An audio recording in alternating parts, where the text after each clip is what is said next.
Welcome friends. आज आपके लिए लेकर आए हुए हैं the rise of nationalism in Europe. Means कि यूरोप में राष्ट्रवाद के उदय के बारे में टॉपिक लेकर चल रहे हैं। सबसे पहले हम आपको पढ़ाने से पहले क्या करते हैं, इस कहानी का हम थोड़ा संक्षेप में वर्णन कर देते हैं। इसमें क्या किया गया, स्टार्टिंग में 1848 ईस्वी में फ्रांसीसी कलाकार एक थे जिसका नाम था सारिउ फ्रेडिक्स। उन्होंने क्या किया, 4 चित्रों की आप यहाँ देख सकते हैं एक श्रृंखला उन्होंने बनाई, ठीक है। और इसमें उन्होंने क्या किया कि गणतांत्रिक और राजतांत्रिक मतलब कि जनतांत्रिक मतलब लोगों की और वहाँ के सामाजिक जीवन के बारे में उन्होंने क्या किया, एक कल्पना प्रस्तुत किया। और उसमें इन्होंने यह दिखाया है कि यूरोप और अमेरिका के लोग दिखाए गए हैं और उसमें सभी लोग क्या कर रहे हैं, एक स्वतंत्रता की देवी यहाँ पर आप देख सकते हैं, उनकी क्या कर रहे हैं, ये सब वंदना करते हुए आगे की तरफ बढ़ रहे हैं।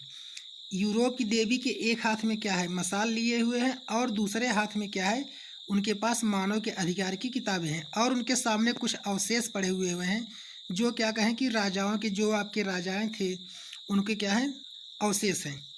और इसके बाद इसमें सारियू ने एक ऐसा कल्पना किया है कि मतलब एक ऐसा समाज है जहाँ पर आपका मतलब इतना आदर्श इन्होंने कल्पना किया कि मतलब जो ऐसा समाज नहीं हो सकता है। फिर इसके बाद इसमें क्या है कि और इसमें बहुत से देश हैं, उस समय किसी भी देश का गठबंधन नहीं था, मतलब कोई देश अलग नहीं थे, जिसमें आपके देश जो जो शामिल हैं वो आपके हैं ऑस्ट्रिया है, 2 सिसिलियों की राजशाही है, आपका लॉम्बार्डी है, पोलैंड है, इंग्लैंड है, आयरलैंड है, हंगरी और रूस के लोग हैं। और इसमें यह दिखाया गया है कि ऊपर से सभी देवी देवता यह दृश्य देख रहे हैं और इसके बाद क्या कर रहे हैं, मतलब कि आशीर्वाद दे रहे हैं। तो चलते हैं, अब स्टार्ट करते हैं लेसन की तरफ। अब कहानी को हम पढ़ते चलते हैं और उसका हम हिंदी में आपको बताते चल रहे हैं।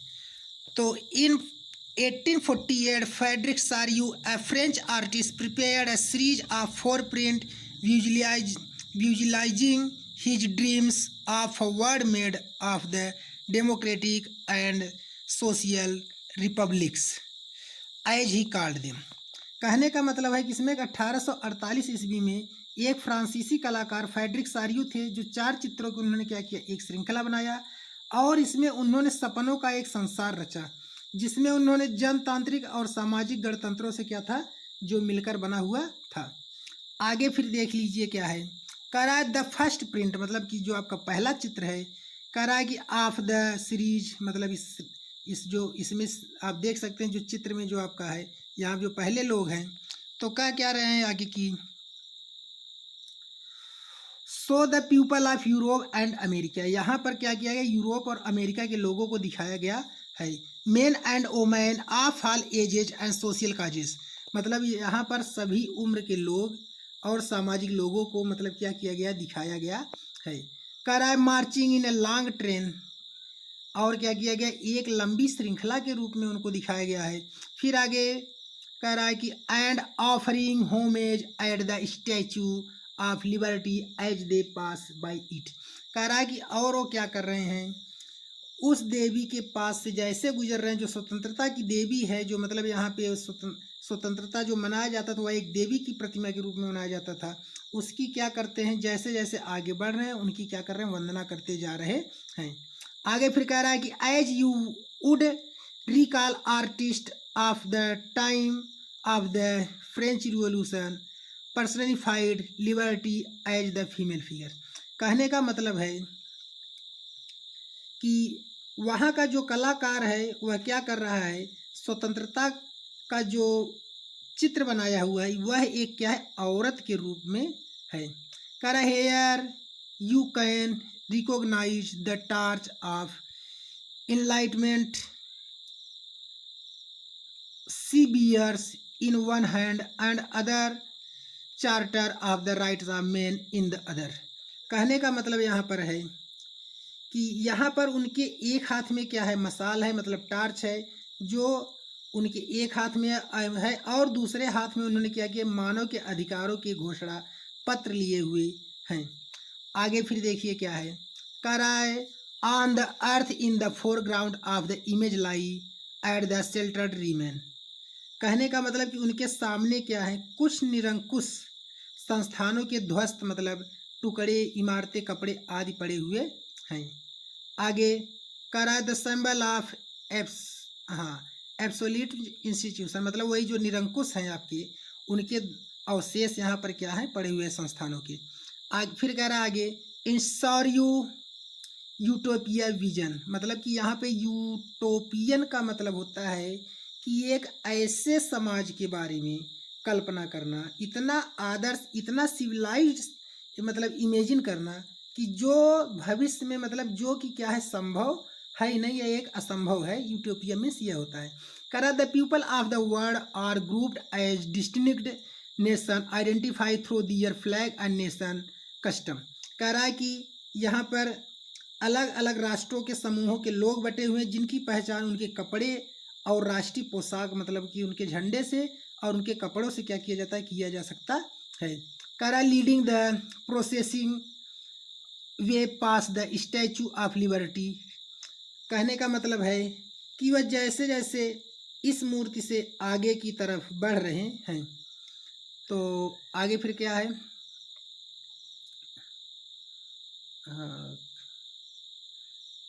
स्टैचू करा of the liberty are the United State and Switzerland which by this time were already nation state. तो कहने का मतलब कि यहाँ पर संयुक्त राज्य अमेरिका और स्विट्जरलैंड जो हैं तब तक राष्ट्र राज्य बन चुके थे, मतलब क्या किए थे, वो एक राष्ट्र के रूप में बन चुके थे। फिर आगे आपका क्या है, फ्रांस, जो आपका फ्रांस है,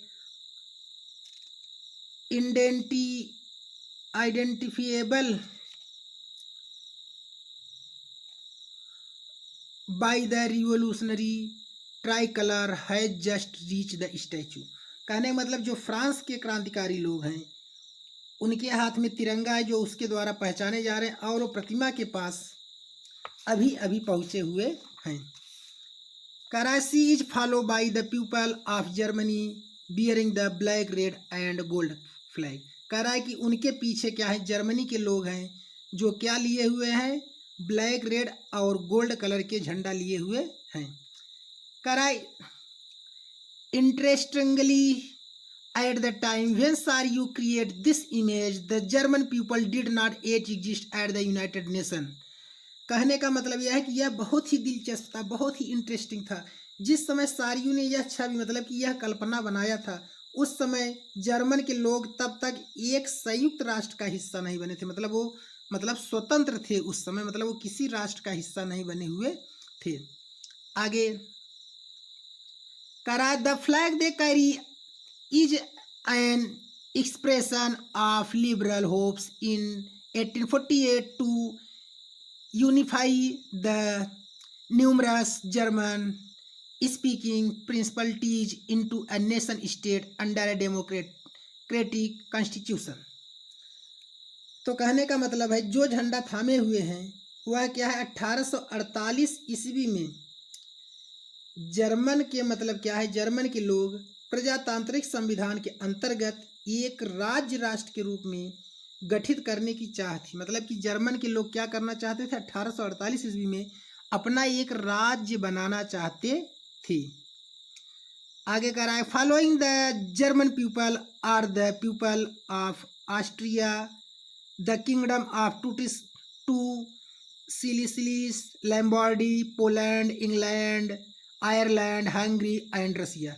और क्या कर रहे हैं, जिनके जर्मन के बाद ऑस्ट्रिया, दो सिसिलियों की राजशाही, Lombardy, Poland, England, Ireland, Hungary और रूस के लोग भी क्या कर रहे हैं, उनके पीछे पीछे हैं। इसके बाद क्या है, फ्रॉम द हेवन एबव, और स्वर्ग के ऊपर से, क्रिस्ट माने ईसा मसीह, संत माने संत लोग, and angels gaze upon the skin. कहने का मतलब है कि ऊपर स्वर्ग से ईसा मसीह, संत और फरिश्ते, एंजल्स लोग जो हैं इस दृश्य पर अपनी नज़रें, अपनी आंखें धसाए हुए हैं, लगाए हुए हैं, देख रहे हैं। करा they have been used by the artist of symbolic fraternity among the nation of the world. कहने का मतलब चित्रकार ने उनका इस्तेमाल दुनिया के राष्ट्रों के बीच भाईचारे के रूप में किया। मतलब कि भगवान को ऐसे दिखाए हैं कि मतलब यह उससे अनुमान लगाया जा सके जिससे दुनिया में एक भाईचारा है, लोग आपस में प्रेम पूर्वक हैं। अब आगे देखिए, करा this chapter will deal with many of issues visualised by Sorrieu in figure 1। करा इस चैप्टर में ऐसे बहुत से काल्पनिक अभिव्यक्ति सारियू के द्वारा उठाए गए हैं, ऐसे बहुत से विषय दिखाए गए हैं जो इमेजिनरी थे। करा ड्यूरिंग द 19th सेंचुरी, 19वीं शताब्दी के दौरान nationalism emerge as a force which brought about sweeping change in the political and mental world of Europe। कह रहा है कि 19वीं शताब्दी के दौरान राष्ट्रवाद एक ऐसी ताकत के रूप में उभरा, मतलब यूरोप एक ऐसी ताकत के रूप में उभरा जिसका राजनीतिक और मानसिक जगत में भारी परिवर्तन आया। मतलब कि वह क्या किया है, 19वीं सेंचुरी में एक ऐसे राज्य के रूप में उभरा जो मानसिक और राजनीतिक की दृष्टि से बहुत बड़ा चेंजिंग लाया। In the end result of these changes was the emergence of the nation state in place of the multinational dynasty Europe, empires of Europe। कहने का मतलब है कि उस समय जो बहुत से राष्ट्रीय साम्राज्यों के स्थान पर, मतलब उस समय बहुत से, एक प्रकार से आप कह सकते हैं छोटे छोटे जो राज्य थे, उनके स्थान पर एक मल्टीनेशनल स्टेट आपका क्या हुआ, यूरोप में बना। करा the concept and practice side of modern state, जो क्या था, एक आधुनिक स्टेट के गतिविधियों के विचार पर क्या था, विकसित हो रहा था। करा है कि इन विच, जिसमें the centralised power excise sewerage control over clearly defined territory had been developing over a long period of time in Europe।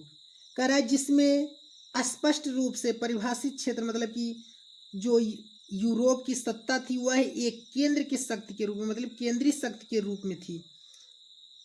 और इसके बाद कह रहा है कि आपका आगे, but a nation state was one in which majority of its citizen and not only the rulers. कह रहा है आपका क्या कि लेकिन राष्ट्र राज्य न केवल उसके शासकों की बल्कि अधिकांश नागरिकों के एक साझा पहचान का भाव और इतिहास विरासत की भावना थी। मतलब कहने का कि जो यह राष्ट्र है वो केवल कुछ ही लोगों के लिए नहीं, यहाँ पर मतलब सभी के लोगों के लिए आपका है। कह रहा है the commonness did not exist from the immortal. कहने का मतलब क्या है कि यह जो साझेपन की आपकी क्या थी, भावना थी, यह कुछ लोगों के लिए नहीं थी, मतलब यह अनंत काल के लिए नहीं थी। It was force through struggle through as action of leaders and common people. कह रहा है कि यह संघर्षों और नेताओं और आम लोगों सरगर्मियों से निर्मित हुई थी। मतलब कि यह जो राज्य का निर्माण हुआ था, संघर्ष किया गया था, उसमें बहुत से नेता लोग संघर्ष किए थे और साधारण लोग भी उसको क्या किए थे, संघर्ष करके इसको निर्मित किए थे। मीन्स कहने का है this chapter will look at the diverse process through which nation state and nationalism come into begin in 19th century Europe. कहने का मतलब इस अध्याय में यह प्रक्रिया पर प्रकाश डाला गया है कि यह बताया गया है आपको कि यूरोप में 19वीं शताब्दी में राष्ट्र राज्य और राष्ट्रवाद, मतलब कि राज्य जो राष्ट्र राज्य था, मतलब एक राष्ट्र कैसा होना चाहिए और एक राज्य कैसा होना चाहिए, वह क्या हुआ, अपने अस्तित्व में आया। तो अगर दोस्तों आपका हमारा वीडियो अच्छा लगे तो हमारे चैनल को सब्सक्राइब और वीडियो को लाइक ज़रूर करें। ये मेरा पहला वीडियो है। अगर हमारा वीडियो आपको अच्छा है तो कमेंट ज़रूर करें, हम आगे आपका क्या करेंगे, फिर वीडियो बनाना शुरू करते हैं। ओके दोस्तों, जय हिंद।